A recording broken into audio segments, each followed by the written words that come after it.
Assalamualaikum dan selamat sejahtera. Hari ini saya akan menerangkan tentang kluster baik beli. Ni famous lah. Kalau kluster baik beli ni famous. Tak kisahlah untuk beli rumah ke, kereta ke, handphone ke, aset ke, apa-apa ke. Kluster baik beli ni bukan biasa orang, saya tak cakap bukan miskin lah, tapi kurang mampu dah yang akan cakap benda ni. Kalau orang kaya dia jarang cakap benda ni.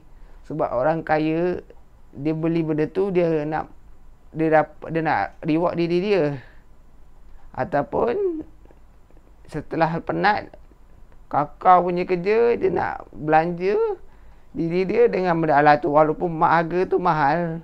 Harga orang rakyat biasa dia kata mahal lah kau beli kereta. Contoh anda kereta beli GTR R34 sampai 600-700 ribu, baik beli rumah banglo apa semua. Kadang-kadang dia dah ada banglo dah, tapi dia nak beli kereta satu lagi. Dia ada Azias biji, lepas tu dia nak kereta yang macam untuk uji minggu lah, sedap lah, flashing yang tak bawa jalan jauh sedap ke apa ke, tak kisahlah. Dia beli satu lagi kereta GTR sebab dia ada duit, dia rumah dah besar lah, rumah banglo lah semua, tapi dia nak kereta yang lagi padu. Kita kadang tak tahu apa yang di sebalik yang dia ada. Kita cakap lah baik beli. Sebenarnya contoh dia ada, kalau motor besar-besar, motor R1 itu lah yang besar ke, kau beli motor sampai 1 juta, 2 juta, buat apa membazir. Kau beli kereta baik beli. Kita jangan, mindset kita jangan cakap macam tu. Ada ayat klise lah kata, kita bukan tak ada duit, cuma kita tak mampu je. Itu je lah ayat biasa lah tu, hashtag biasa. Memang betul lah ayat tu. Kita bukan tak ada duit, cuma kita tak mampu. Tu dia cakap baik beli. Sebenarnya orang yang tak mampu ni akan cakap baik beli. Dia kalau orang mampu, dia terus cakap terus beli. Dia tak ada cakap fikir-fikir baik beli. Biasa orang yang tu orang yang sederhana lah, yang kurang berkemampuan sikit, dia akan cakap tu. Kalau orang kaya, dia nak benda tu, one shot dia terus beli. Dia tak ada cakap baik beli.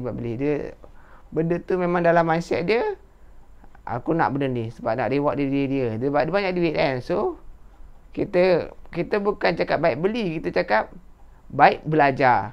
Yang itu bagus. Baik belajar daripada dia. Macam cakap baik beli kan, kita tukar kepada baik belajar daripada dia. Kenapa dia boleh dapat duit banyak, kenapa dia dapat ilmu yang banyak, dapat daripada mana. Anda cakap baik aku belajar daripada orang ni, kenapa dia kaya jangan cakap baik beli. Baik beli ni akan bukan merendahkan dia, maka malah merendahkan anda. Sebab anda terus pandang negatif pada diri anda, bukan pada dia. Dua-dua lah, anda pada negatif pada diri anda dan pada dia. Lepas tu dia akan, orang negatif akan datang, cakap lah tak apalah baik beli aku mampu ni je. Padahal dia dah masuk lah, sesedap dia pakai Ferrari Lamborghini. Anda cakap baik beli beli sampai anda takat bawah ni, dia dah naik atas. Cakap baik belajar, so anda boleh saing sama dia. Dah tak ada terus baik beli. Anda cakap baik belajar daripada dia, ilmu dia apa ke. Kadang-kadang orang kaya ni dia ada ilmu dia, skill dia, anda belajar daripada dia. Anda jadi dia kan mentor ke apa ke, anda cakap baik belajar. Itu yang sebaik-baik ayat daripada baik beli. Jadi sekian daripada saya. Terima kasih kerana menonton. Like, komen, share dan subscribe video ni. Kalau anda rasa ada idea yang lebih baik, ataupun ada benda-benda yang saya nak boleh kupaskan, anda komen di bawah. InsyaAllah nanti saya akan huraikan dan saya akan bincang kepada anda. Sekian daripada saya. Assalamualaikum warahmatullahi wabarakatuh.